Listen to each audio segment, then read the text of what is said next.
Good morning. It's kind of dark in here.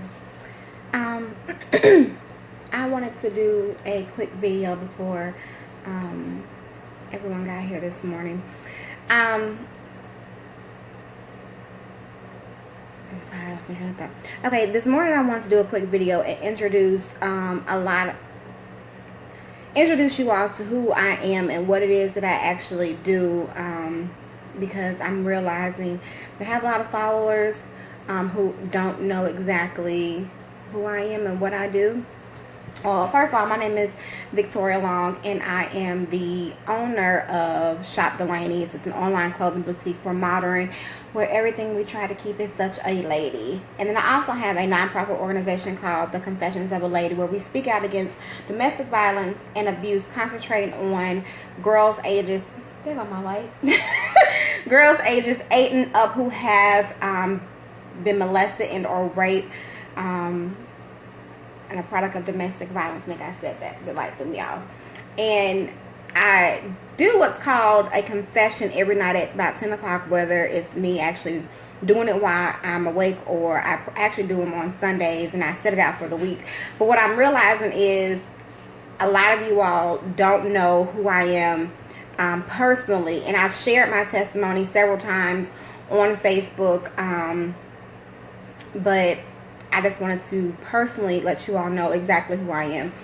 I started the organization after encountering a very nasty relationship for about 2.5 years with someone, and it just put me in a place of, my heat is on, put me in a place of depression.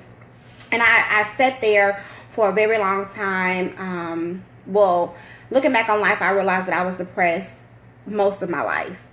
Throughout school, just being bullied, being called all kinds of names, and then that birth, always having like acceptance issues and things of that nature. And so when I came to Alabama in 2014, I tried to what is called reinvent myself, and that didn't really work out.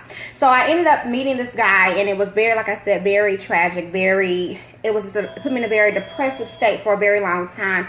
And even after living that relationship, I still was battling with depression really bad. And it got so bad after I had my daughter, I tried to commit suicide. And after trying to commit suicide, it didn't happen. That wasn't the first time. It was actually like my 5th time. And the last time in 2013, I did it because I felt like I just couldn't take anymore. I felt like life had given up on me, and I was tired. I had given up on life. My daughter was 3 at the time. My daughter was 3 at the time, and I literally had gave up. I will never forget the night. It was it was July 13th, that night before. I had encountered a person from my past who had me very, very down, had me very low. And I remember going home that night and popping some pills. I had pills left over. Well, let me first start off. I've been in the mental health field for a very long time. My mother worked in it, so I have been around the mentally ill all my life.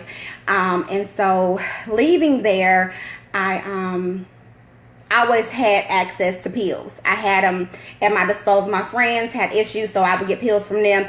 And so I remember this night I popped pills so much. I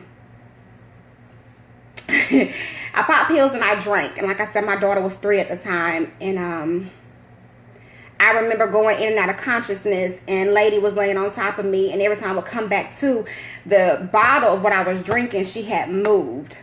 And so because I dealt with depression for so long, I got up that next morning like nothing ever happened.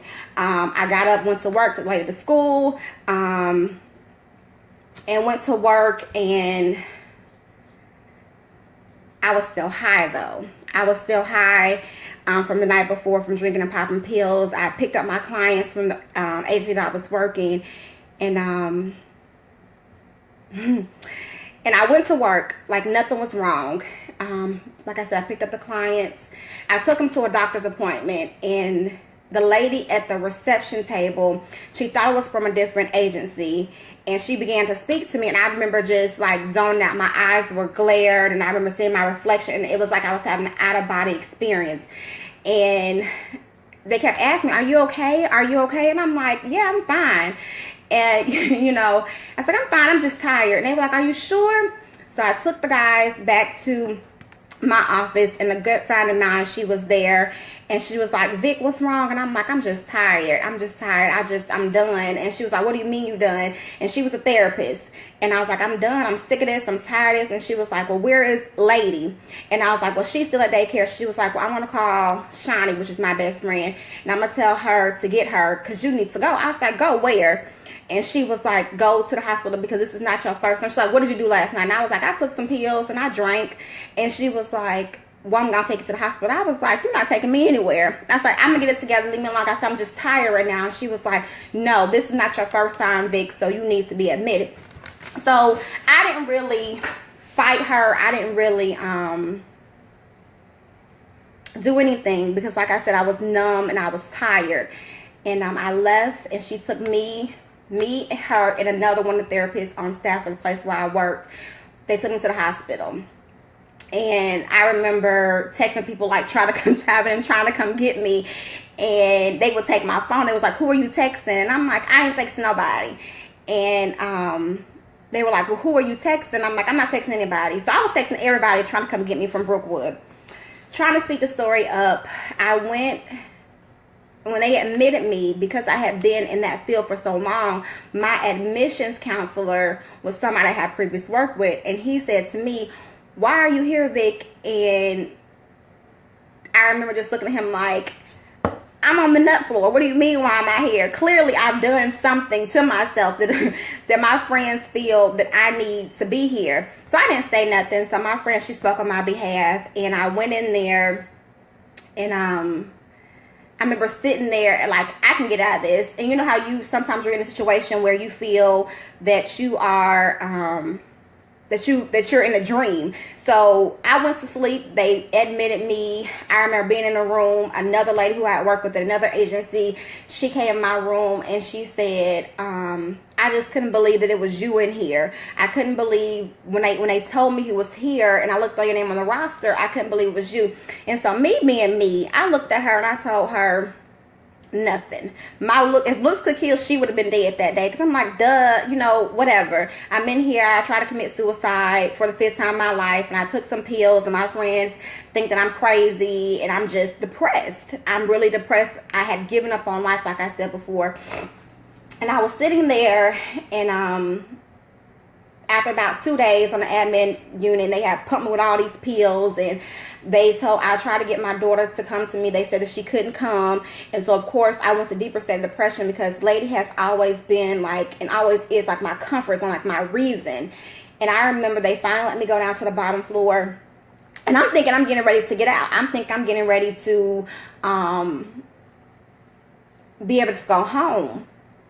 I'm looking at all these people, you know, they're popping pills. They're talking about how they popping pills. They're talking about how, you know, they try to swallow a fork, and they talking about all this. And I just kept thinking, like, this gotta be a dream. Like, how am I on the other side of the nut house? Where are my keys to get out? And I'm like, oh my gosh, I can't believe I'm here. But still not knowing that my illness was so terrible. And I never forget, I went in to see the psychiatrist one day, and I'm thinking I'm getting ready to get out. So I'm trying to tell him everything that he needs to say to get out, for me to get out of the hospital.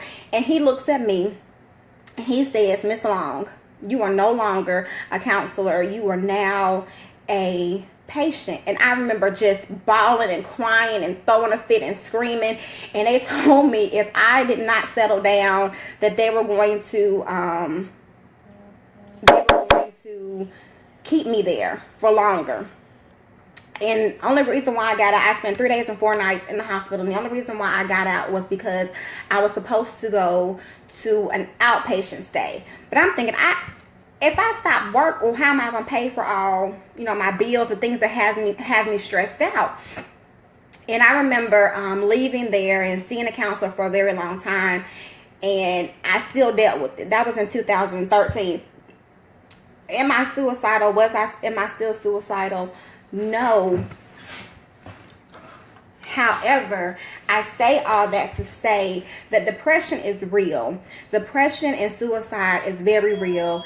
You need to, if you feel that you are in that place, that sunken place, you need to seek help. You need to get counsel. I was very good at what the things that I have done, and I'll share that maybe later. But depression is real, and I see it up and down my timeline, and I see some people saying it as a joke, but it's not a joke. When you are in a place where you don't feel like anybody loves you or anybody cares, and some people prey on the fact that you are a strong person or a strong individual, so they say things to try to make you feel lower than them, because truth be told, they may be going through it themselves. So the only reason why I did this video was to encourage the people who feel like nobody cares, or you feel like you have to put on this persona that people are going to judge you. We all go through things, and it's easy for me to say that now that I'm on the other side, because it's so true. I have gone through, just last year, another very traumatic situation I had to make in life. And I never thought that I'd be placed in a situation like that. But it happened. And I'm glad that it happened. Not the way that it happened, but the fact that it did happen. So I say all that to say to you to seek help. We can pray about it. We can go to our pastors and our preachers and whomever about it. And I'm not against that. You know, I'm full of God. However, you need to seek somebody else. You need to seek therapy. And I think in our society, we get the stigma that, you know, what happens in this house stays in this house. But when you don't deal with the root of your issues, when you don't deal with the things that are really causing you that hurt and pain, that secret that nobody else know about, it matriculates into your life. You'll enter into relationships thinking that this person's going to fill that void, and it's not true. You have to find where your root issue is first, and then confess that you have an issue. Because for a very long time, I didn't want to realize that I wasn't this perfect person, that I did not have it all together. People were relying on me to do this, that, and the fifth, but I was still broken. I was still hurt. I was still traumatized from things that happened early on in life that I didn't want to deal with. And so I jumped from person to person trying to see if they themselves would feel where I was hurting. But they never could, because I didn't want to admit that I had a deeper issue. So I just wanted to do this video today to encourage you all, if you are feeling that you are depressed, because depression does not come by itself. Depression brings friends, and those friends are suicide. Those friends are where you may isolate yourself, that you may become very promiscuous, that you may just go out there and be a risk taker and, you know, enter into different relationships. I mean, depression comes with a lot of things, but you have to first admit that you have an issue, that you need help. And listen to your friends when they ask you. Discern if your friends are the ones that are coming to you or who genuinely have your interests at heart. Had I not had my friends there to actually see that I had been hurting for a long time, and I couldn't stand them when they admitted me to Brookwood for a very long time, but now that I look back on it, I'm glad that I had my friends. I'm happy that my friends took me to the hospital that day, because the role of which I was on, popping pills the way that I was doing it, just being crazy the way that I was doing it, it was going to end me in the grave. I was going to commit suicide. I was going to do it. But I'm glad, again, that I had friends who had my best interest at heart. So hopefully this video encouraged you all. Hopefully you all, you know, when my confessions at night, they're coming from my heart. And I'm only doing it not for the acclimates, not to expose myself or to expose others. That's not my purpose. It's to try to help somebody else, let them know that you may see me on social media and you may see me out in public and I may seem like I got it all together, but I've come a very long way, and I still battle with it every day. But I know that my purpose on the other side of the grave is greater than what's on the other side. So this is me, Victoria Long, owner of Delaney's and the Confessions of a Lady. And I hope this helps someone.